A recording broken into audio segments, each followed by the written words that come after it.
परमार्थ आहे, भजन आहे। महाराज हे भजन केलं का हे तिन्ही ताप तुमच्या जीवाला होणार नाहीत, हे परमात्मा तुमच्यापासून हिरावून घेतो। मग तो माझा मायबाप घेईल ताप हिरोनी।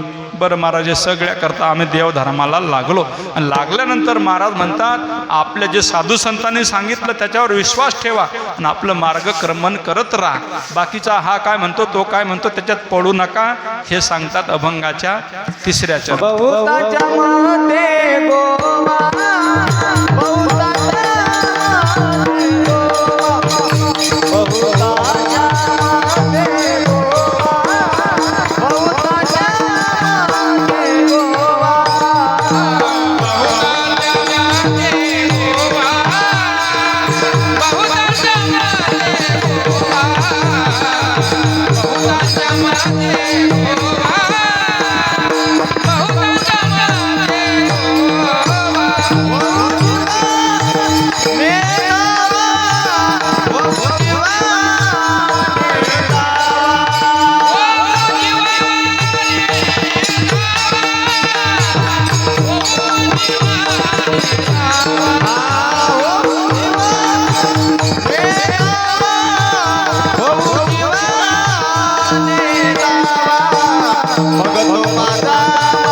Go, go, go.